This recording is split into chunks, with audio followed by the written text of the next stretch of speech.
जैन साथियों, देसी पाठशाला 24 में आप सभी का एक बार फिर स्वागत है। आज फिर हम ALP technician previous year question लेके आए हैं, जो कि 9 अगस्त 2018 शिफ्ट थर्ड का है। ठीक है, आज सभी इस शिफ्ट के सभी विज्ञान के प्रश्नों को सॉल्व करेंगे, जो कि बहुत ही इंपॉर्टेंट प्रश्न होंगे। ठीक है, चलिए आज आगे इस वीडियो को शुरू करते हैं।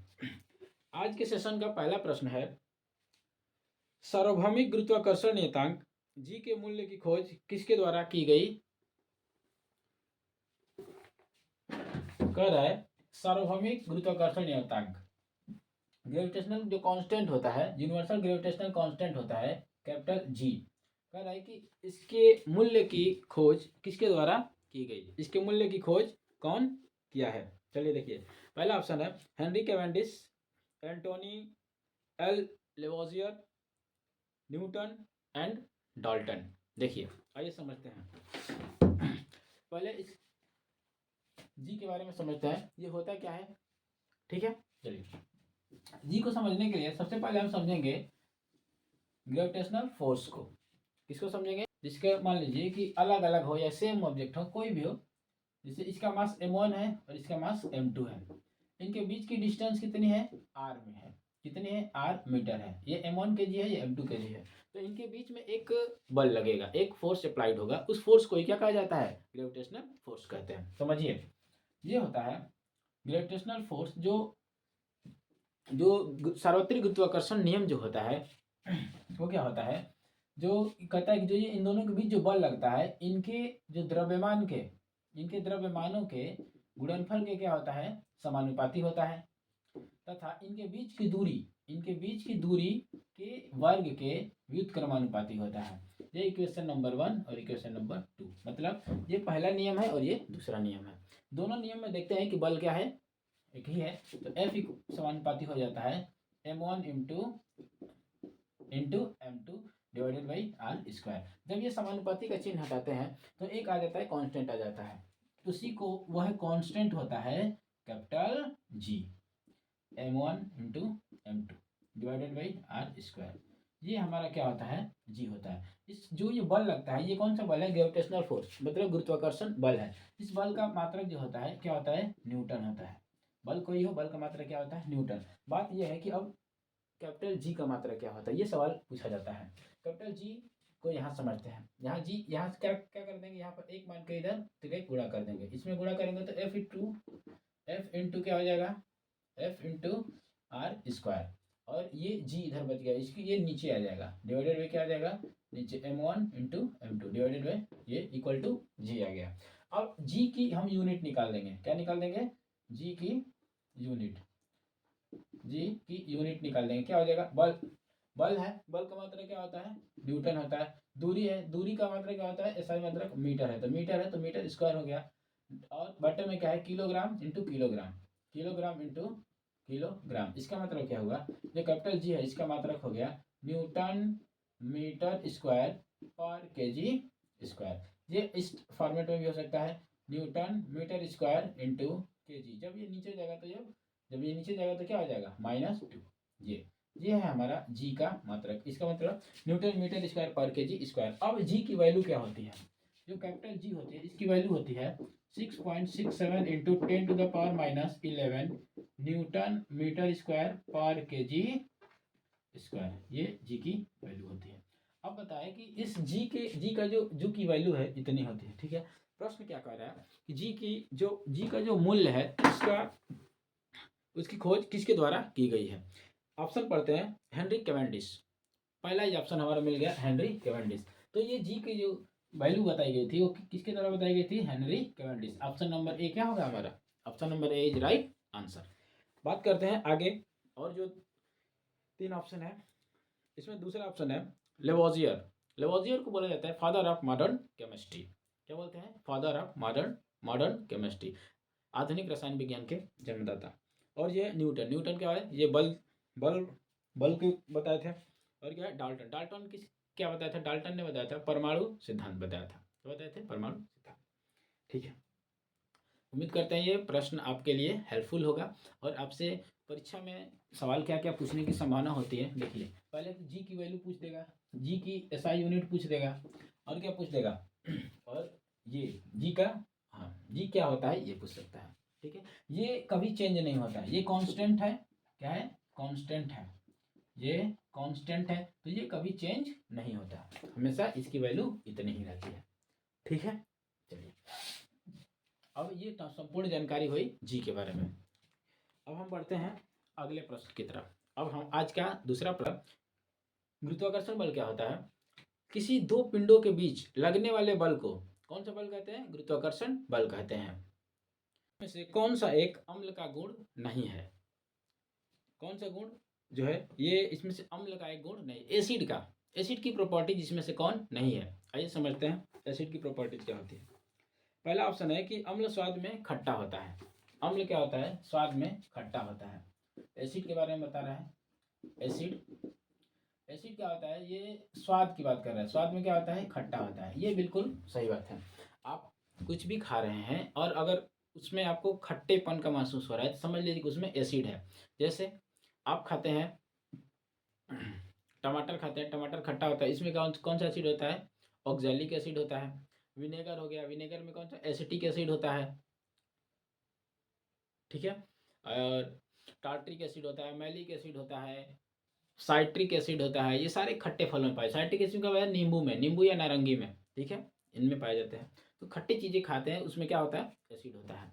दूसरा, अम्ल का स्वाद कैसे होता है, तो खट्टा होता है। तीसरा है कि अम्ल का स्वाद कड़वा होता है, अम्ल का स्वाद कड़वा, ये कड़वा बिल्कुल नहीं होता है, अम्ल का स्वाद कड़वा नहीं होता। अम्ल का स्वाद कैसा होता है, खट्टा होता है। सार क्षार का जो स्वाद होता है वो कड़वा होता है।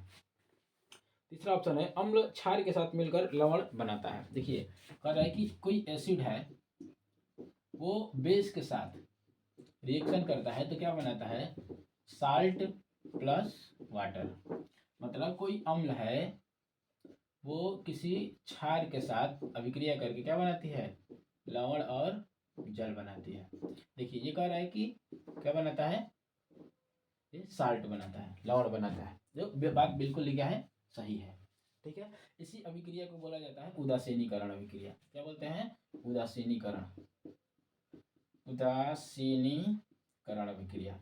इस अम्ल और क्षार के मिलने से लवण और जल बनने की प्रक्रिया क्या कहलाती है, उदासीनीकरण कहलाती है। जैसे आज ये समझाते हैं एक इक्वेशन के साथ, हम ले लिए कोई एसिड ले लिए, जैसे मान लीजिए HCl ले लिया, HCl ले लिया, और ये हम कोई क्षार ले लेते हैं NaOH, सोडियम हाइड्रोक्साइड, क्या बोलते हैं इसको, कास्टिक सोडा, और इसको हाइड्रोक्लोरिक अम्ल बोलते हैं। HCl हाइड्रोक्लोरिक एसिड और ये कास्टिक सोडा है।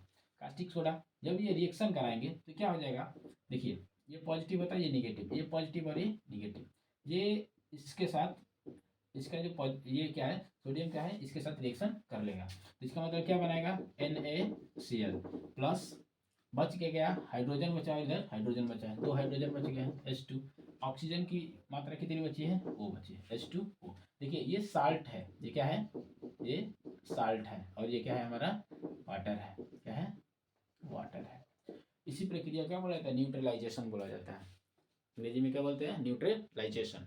ठीक है, उम्मीद करते हैं ये आप समझ में होंगे। तो ये आप, ये भी जो तीसरा C ऑप्शन है वो भी क्या है, बिल्कुल सही है। अम्ल और क्षार के मिलने से क्या होता है, लवण और जल बनते हैं। अगला कह रहा है, अगला ऑप्शन कह रहा है कि अम्ल नीले लिटमस को लाल में परिवर्तित कर देता है। जो अम्ल होता है वो क्या करता है, जो एसिड होता है, एसिड वो नीले लिटमस को, इसमें जो ब्लू होता है, ब्लू लिटमस होता है, इसको किस में कन्वर्ट कर देता है, रेड में कर देता है, लाल कर देता है। ठीक है, आई होप चारों ऑप्शन आप समझ में आ गया होगा आपको। और इस ऑप्शन का, इस प्रश्न का सही उत्तर क्या हो जाएगा, ऑप्शन नंबर बी। इसमें सेलेक्ट करना था कि कौन इसमें अम्ल की प्रॉपर्टीज नहीं, एसिड की प्रॉपर्टीज नहीं है। ठीक है, जिसका मास क्या है, उस बॉडी का मास है m है, द्रव्यमान दे दिया है m है, और वह उसकी गति v से बढ़ाकर 2v कर दिया जाता है।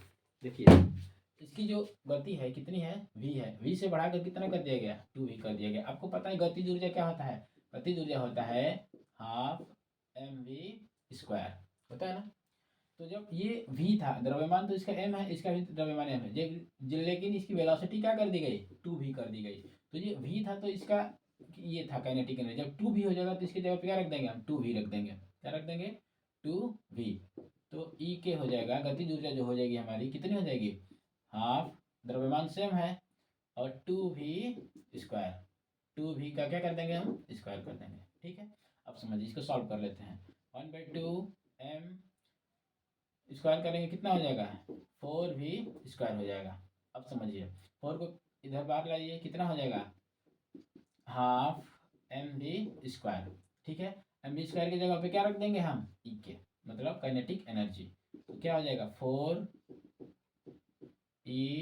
के। ठीक है, तो गतिज ऊर्जा क्या हो जाएगी हमारी, 4e के। 4 टाइम्स क्या हो, ये बढ़ जाएगी, 4 गुना हो जाएगी। ठीक है, आइए अब ऑप्शन को डील करते हैं। ऑप्शन है हमारा पहला हाफ e के, आधा, ये कह रहा है कि आधा, आधा नहीं है। दूसरा कह रहा है कि 4e के, ये क्या हो गया, 4 ऑप्शन नंबर बी क्या हो गया हमारा, राइट आंसर हो जाएगा। तीसरा ऑप्शन कह रहा है कि ई में कोई परिवर्तन नहीं होगा, ई में बिल्कुल परिवर्तन होगा। क्यों, क्योंकि जब इसमें क्या किया गया है, इसका जो वेग हो, इसकी वेलोसिटी है, उसको डबल किया गया है, इसलिए इसमें काइनेटिक एनर्जी है वो भी क्या हो जाएगी, 4 टाइम हो जाएगी। तो अच्छा ऑप्शन कह रहा है 2e के, मतलब 2 गुना, 2 गुना नहीं होगा, 2 गुना ये तो 4 गुना, क्योंकि यहाँ पे क्या होता है, स्क्वायर होता है। ठीक है, इसका ऑप्शन नंबर क्या हो जाएगा, ऑप्शन नंबर बी हमारा सही आंसर हो जाएगा। चलिए आज के चौथे प्रश्न की तरफ बढ़ते हैं। ऊपर उठाए गए एक हथौड़े के पास क्या होता है, समझिए। गतिज ऊर्जा, यांत्रिक ऊर्जा, मांसपेशीय ऊर्जा और स्थितिज ऊर्जा। समझिए कि ये एक अर्थ है, क्या है, ये एक अर्थ है। यहाँ पर एक हथौड़ा है, ये हथौड़ा है। अब आप इसको क्या करते हैं, ऊपर की तरफ उठाते हैं। मान लीजिए हम यहाँ तक ले गए, ये अर्थ के हाइट से यहाँ तक हम ले गए, ये एज ऊंचाई तक क्या करें, इसको ले गए। इसका मास होगा कुछ, ये कुछ मास होगा। इस पृथ्वी के जो गुरुत्वीय त्वरण होता है जी, वो काम इस पे करेगी। ठीक है, देखिए इसको ऊपर उठाने में mgh लगेगा। यहाँ पर इसका जो ऊर्जा हो जाएगी वो क्या हो जाएगी, mgh। क्यों, क्योंकि इसमें इसको h हाइट तक हम क्या किए हैं, ऊपर की तरफ लेकर गए हैं। इसका मतलब ये क्या हुआ, mgh क्या होता है, स्थितिज ऊर्जा होती है। क्या होती है, स्थितिज ऊर्जा। इसको हम बोलते हैं पोटेंशियल एनर्जी। ये क्या हो गया, पोटेंशियल एनर्जी होगी इसमें। इसका मतलब ये हुआ कि अगर किसी हथौड़े को हम ऊपर की तरफ लेके जाते हैं तो इसमें कौन सी ऊर्जा होगी, पोटेंशियल एनर्जी, स्थितिज ऊर्जा। ठीक है, आइए अब ऑप्शन को देखते हैं। ऑप्शन नंबर स्थितिज ऊर्जा किस ऑप्शन में दिया है, पहला ऑप्शन दिया है गतिज ऊर्जा। गतिज ऊर्जा हाफ mv² होता है, ये बिल्कुल नहीं होगा। यांत्रिक ऊर्जा, यांत्रिक ऊर्जा मतलब गतिज ऊर्जा और स्थितिज ऊर्जा दोनों, बिल्कुल नहीं होगा। मांसपेशीय ऊर्जा, ये भी नहीं होगा। और स्थितिज ऊर्जा, ऑप्शन हमारा क्या होगा, option number D. Option number D is right answer. ठीक है, आइए आया गतिज ऊर्जा स्थितिज ऊर्जा का टॉपिक है। यहाँ पर हम समझ लेते हैं एक चीज, कॉन्सेप्ट।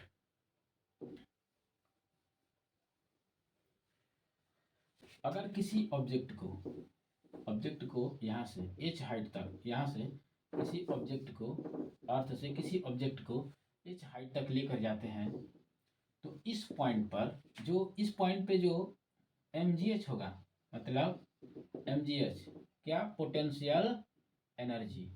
जो पोटेंशियल एनर्जी जो होगी, पोटेंशियल एनर्जी क्या होगी, 0 होगी। क्यों, क्योंकि हाइट क्या है, बिल्कुल 0 है।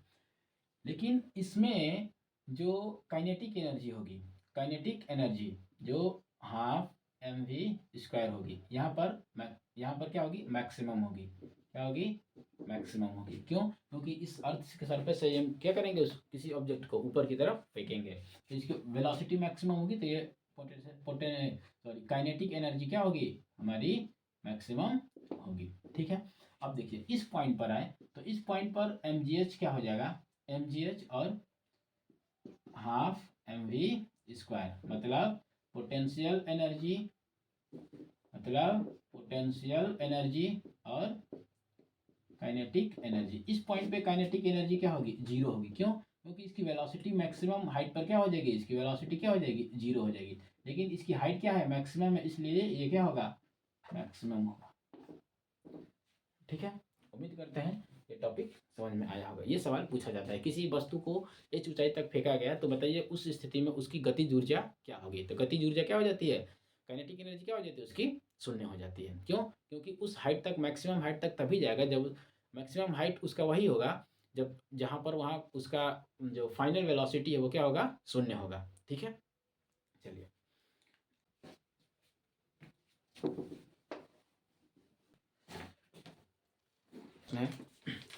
कोई वस्तु त्रिज्या r के वृत्ताकार पथ के चारों ओर जाने में t सेकेंड का समय लेती है।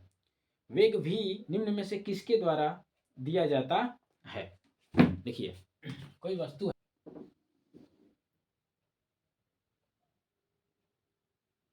इसकी त्रिज्या कितनी है, r है, r है। इसको पूरा चक्कर करने में कितना समय लगता है, t समय लगता है। ठीक है, तो बताइए कि जो इसके द्वारा v वेग निम्न में से किसके द्वारा दिया जाता है। इसके जो वेग होगा, वेग वो किसके द्वारा दिया जाता है, आइए समझिए। देखिए एकदम आसान है। ये जो टोटल पाथ होता है, ये परिधि होती है, ये वृत्त की क्या होती है, परिधि, जो कितनी होती है, वृत्त की परिधि होती है 2πr। ठीक है, और समय क्या लग रहा है, t लग रहा है। हमको क्या निकालना है, इसमें कितनी इसकी जो वेग जो है वो किसके कारण होगा। तो बताइए वेग बराबर क्या हो जाएगा, टोटल विस्थापन, टोटल ये इसके द्वारा कवर्ड डिस्टेंस कितना हो जाएगा 2πr और डिवाइडेड बाई टाइम। बस सिंपल।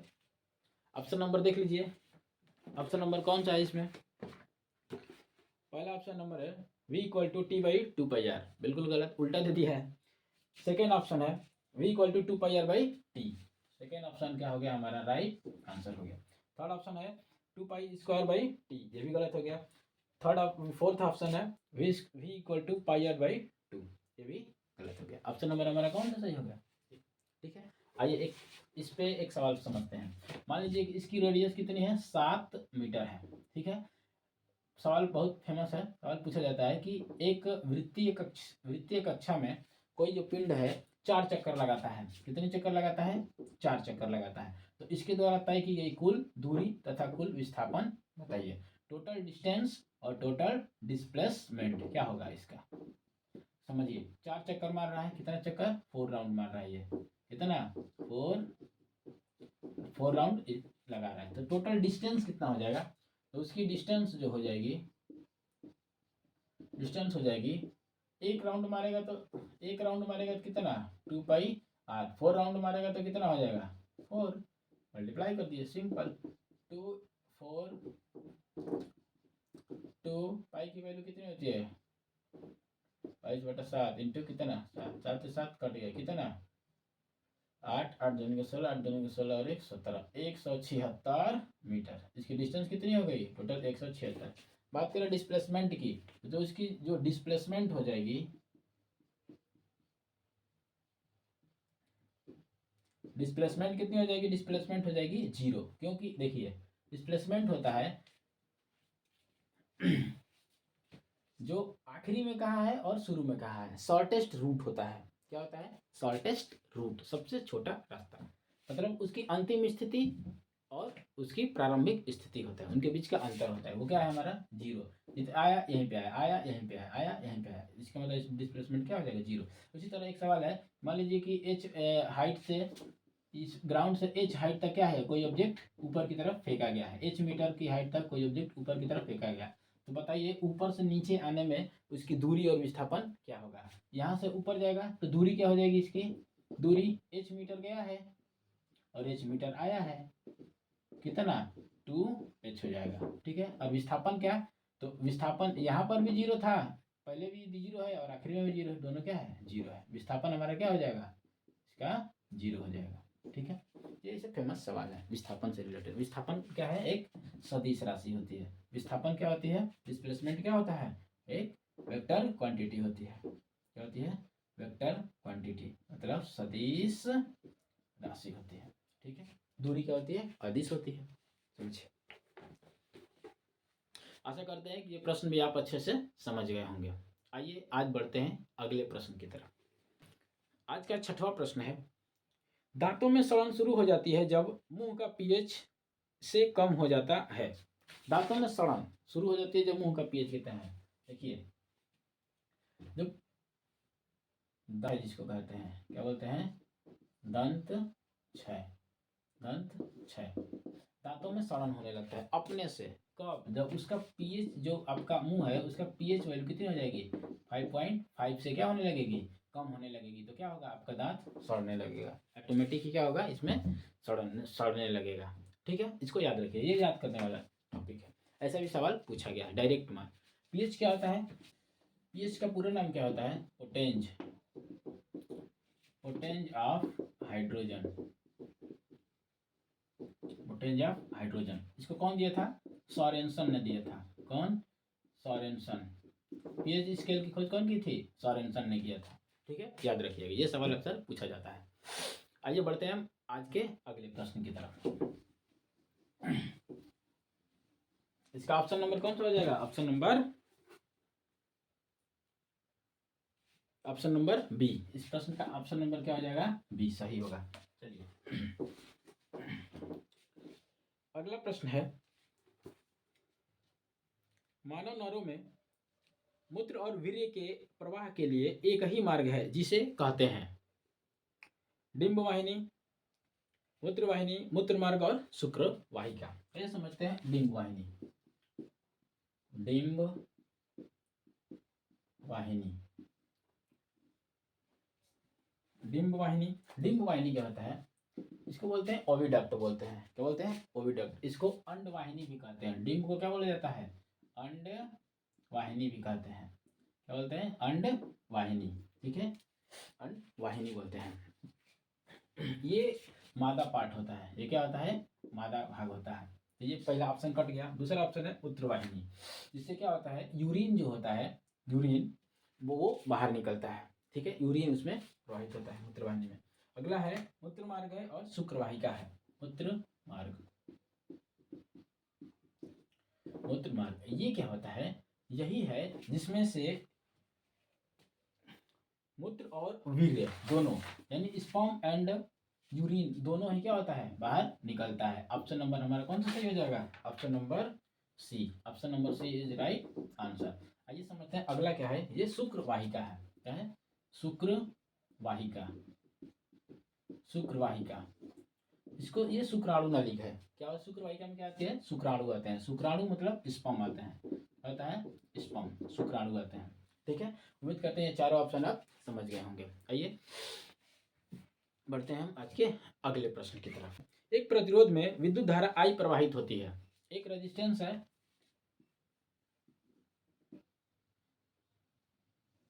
ये रेजिस्टेंस R है, इसमें करंट I क्या हो रही है, प्रवाहित हो रही है। करंट I प्रवाहित हो रही है। ठीक है, एक स्रोत प्रतिरोधक में विभवांतर V बनाए रखता है। तो इसमें V है, वो क्या होता है, विभवांतर क्या है, वोल्टेज इसका बनाए रखता है। समय t में स्रोत द्वारा आपूर्ति की गई ऊर्जा कितनी होगी।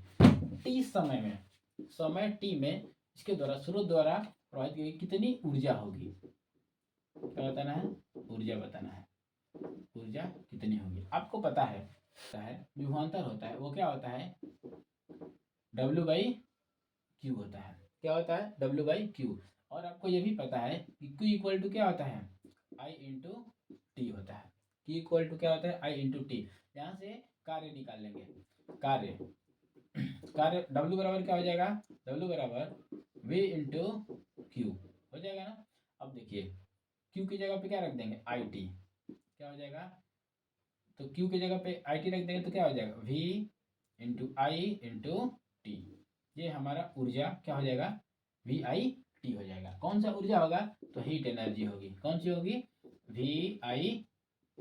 कौन सी एनर्जी होगी, हीट एनर्जी होगी। क्यों, करंट आएगा तो ये किसमें, उसमें प्रभाव को प्रदर्शित करेगा, अपना दिखाएगा, उसमें प्रभाव दिखाएगा, हीटिंग इफेक्ट दिखाएगा। ठीक है, आसान क्वेश्चन है, ये भी सवाल पूछा गया है। ठीक, ऑप्शन नंबर कौन सा है, सही हमारा है। ऑप्शन नंबर देख लेंगे, पहला है VIT square, VIT VI/T। Option number कौन सा? Option number C is right answer.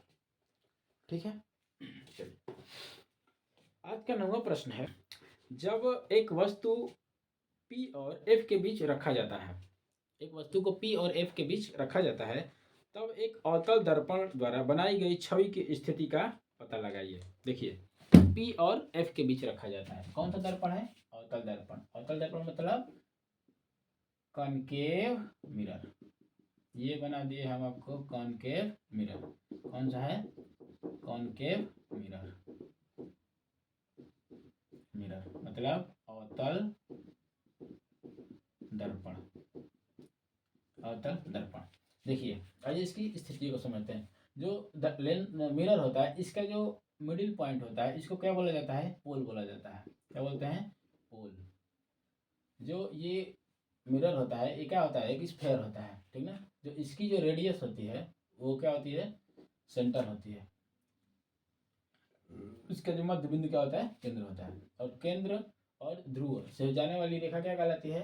Principal axis यानी मुख्य अक्ष कहलाता है। ठीक है, ये दूरी क्या है? वक्रता त्रिज्या है। ये दूरी क्या है? वक्रता त्रिज्या। इस दूरी को किससे रिप्रेजेंट करते हैं? आर से। रेडियस ऑफ कर्वेचर है। ठीक है, रेडियस ऑफ कर्वेचर है। अब ये सेंटर हो गया हमारा। अब हम समझते हैं कि इसका जो फोकस, जो कोई पैरेलल जो रेज आती है वो कहाँ से जाती है? रिफ्लेक्शन जब होता है यहाँ से, तो कहाँ से जाती है? जिस पॉइंट से जाती है वो पॉइंट क्या कहलाता है? हमारा फोकस कहलाता है। क्या कहलाता है? फोकस पॉइंट कहलाता है। ये इतनी बातें हम समझ गया। ये जो फोकस होता है और ये पोल होता है, इनके बीच की जो दूरी होती है, डिस्टेंस होती है, वो क्या होती है? फोकल लेंथ होती है, स्मॉल एफ। ये कैपिटल एफ और ये स्मॉल एफ होता है। आपको रेडियस और इसमें फोकस में संबंध होता है, एफ इक्वल टू होता है R/2। मतलब जो रेडियस होता है वो क्या होता है? फोकस का 2 गुना, जितना है ये इसका 2 गुना। ये और ये दोनों क्या होगा? इक्वल होगा। पहला प्रश्न है। अगला प्रश्न है कि जब वस्तु को F और P के बीच में रखा जाता है, इस पॉइंट को बोलते हैं P। पहले हम आइए अवतल दर्पण में जितना भी प्रतिबिंब बनने की जो पॉसिबिलिटी होती है, संभावनाएं होती है, उन सबको हम आज देखते हैं एक एक करके। समझिए अवतल दर्पण द्वारा प्रतिबिंब कैसा बनता है। जब वस्तु अनंत पर रहता है, क्या होता है? अनंत पर। जब वस्तु कहाँ रहती है? अनंत पर। ये क्या है? आपकी अनंत है, इन्फिनिटी रहती है, तो इसका प्रतिबिंब बनता है फोकस पर। कहाँ बनता है? फोकस पर बनता है। कहाँ बनेगा? फोकस पर बनेगा। ये पहली कंडीशन है। ये इस इमेज क्या हो गई? ये पहली कंडीशन हो गई। ठीक है, अब जो दूसरी कंडीशन है कि सी से थोड़ा दूर, कहा? सी से थोड़ा दूर, तो ये भी एफ के और सी के बीच में बनेगा। ठीक है, अगली कंडीशन है कि सी पर ही रख दिया गया। कहाँ रख दिया गया? सी पर रख दिया गया।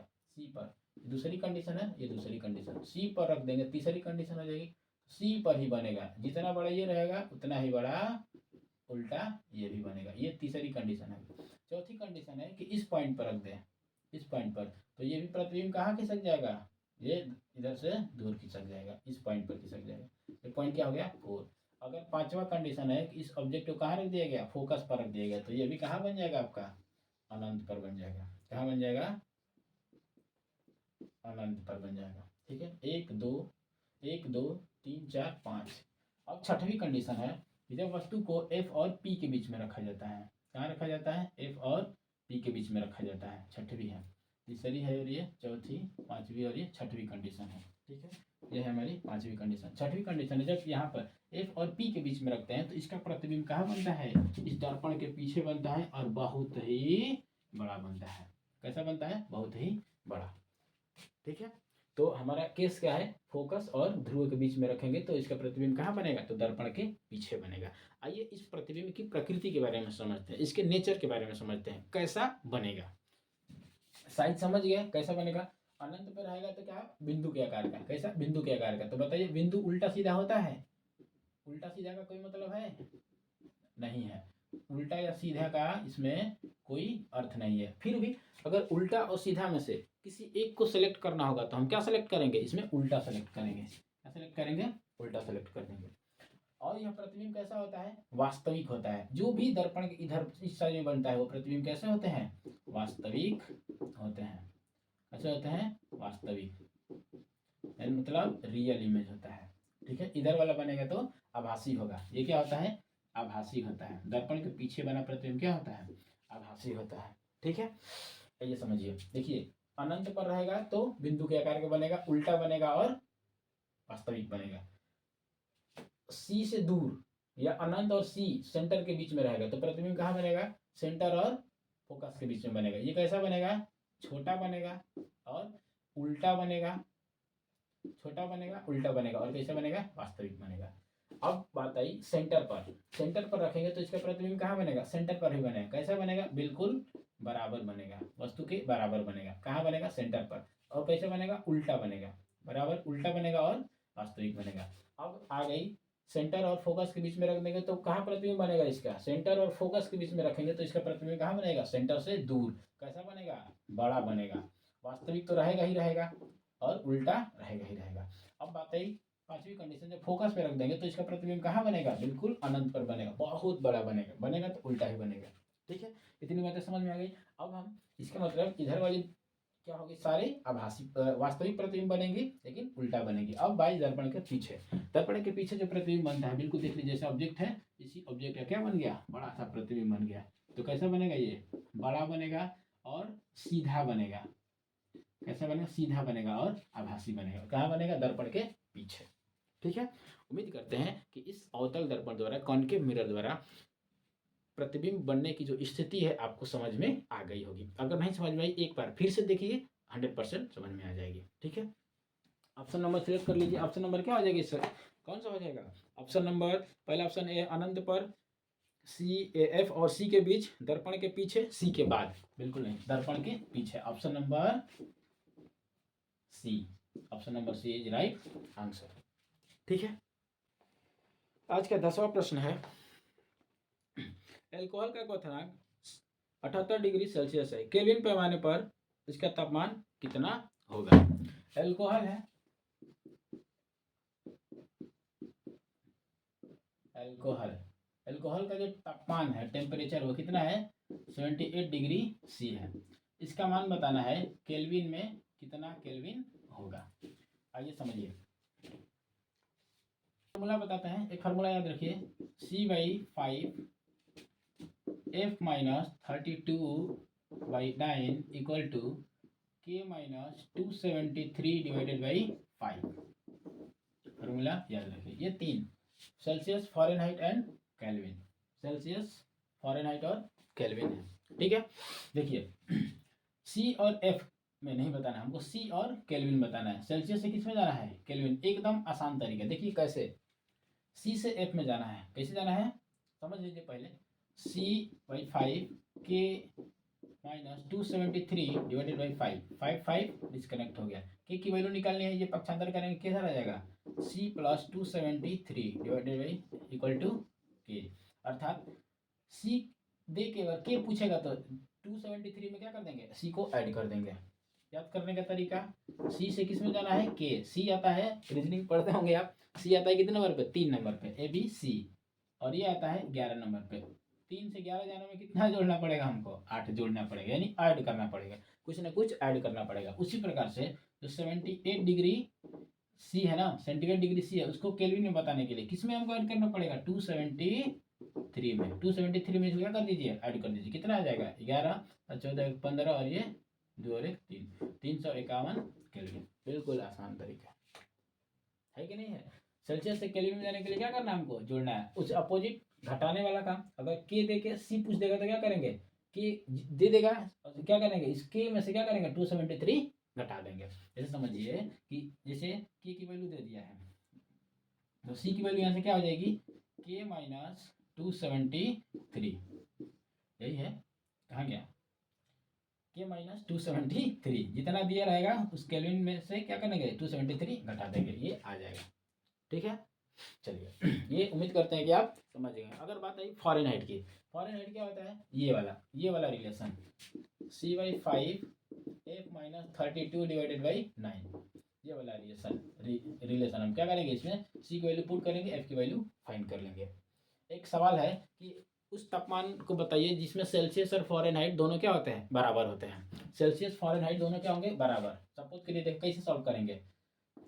सेल्सियस और फॉरेनहाइट दोनों को बराबर करना है, बराबर कर दीजिए। मान लीजिए सेल्सियस भी x है और फॉरेनहाइट भी क्या है, x है। x minus 32 divide by 9, multiply करिए, इधर कितना आ जाएगा 9x, इधर हो जाएगा माइनस कितना 5x माइनस 15 160। क्लियर है। इसको इधर ला दीजिए, कितना हो जाएगा 4x divided by minus 160, x equal to कितना आ गया -40 डिग्री।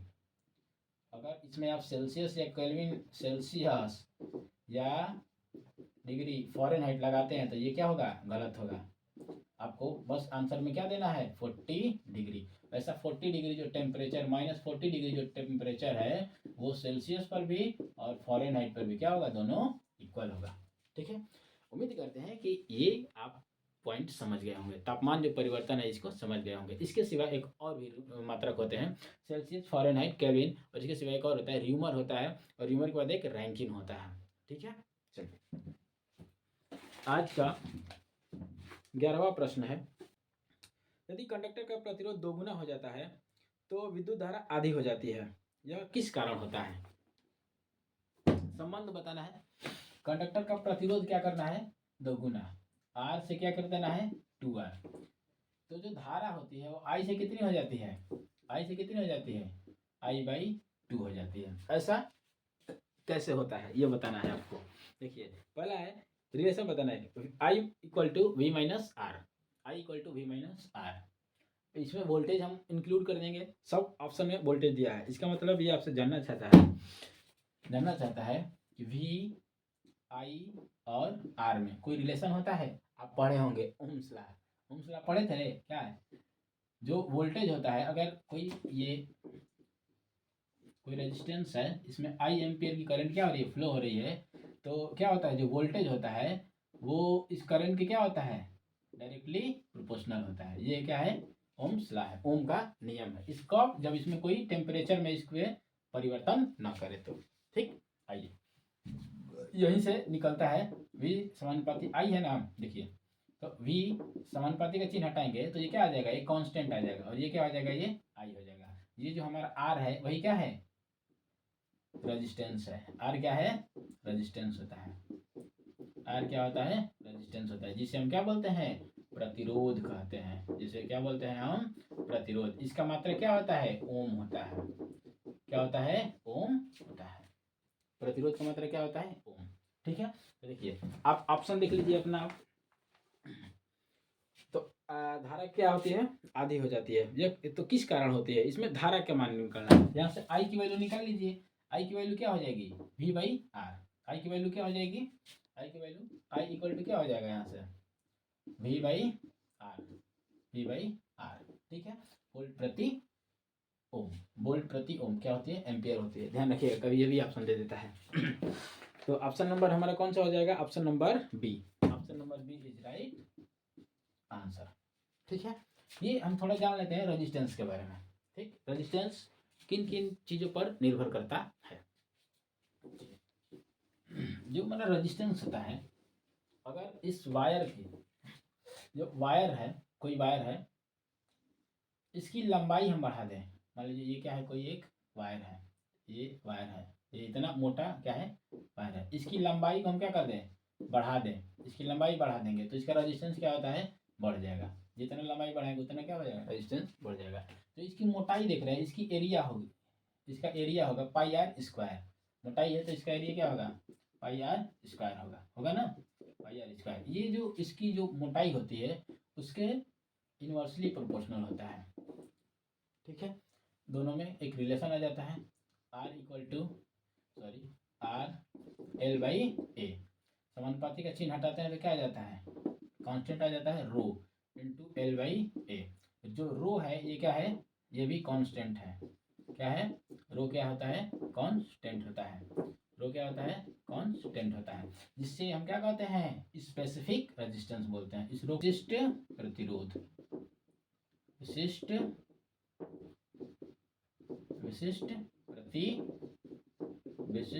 प्रतिरोध। इसका मात्रक क्या होता है, इसका मात्रक होता है ओम मीटर। स्पेसिफिक रेजिस्टेंस इसका मात्रक क्या होता है, ओम मीटर। ठीक है, यह किस पर निर्भर करता है? यह बस पदार्थ की प्रकृति पर निर्भर करता है। किस पर निर्भर करता है? पदार्थ की प्रकृति पर निर्भर करता है। यह है ओम मीटर। और रेजिस्टेंस का मात्रा क्या होता है? रेजिस्टेंस का मात्रा क्या होता है? बस ओम होता है। और विशिष्ट स्पेसिफिक रेजिस्टेंस का मात्रा क्या होता है? ओम मीटर। ठीक है, ये ओम का साइन होता है।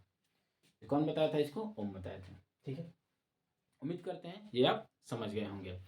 चलिए दोस्तों, अगर आपको किसी भी प्रकार की समस्या हो रही है, डाउट हो रहा है, तो आप कमेंट बॉक्स में आप पूछ सकते हैं। ठीक है, वीडियो अच्छी लगे तो चैनल को सब्सक्राइब करिए, वीडियो को शेयर करिए और लाइक करना ना भूलें। धन्यवाद। जय हिंद, वंदे मातरम।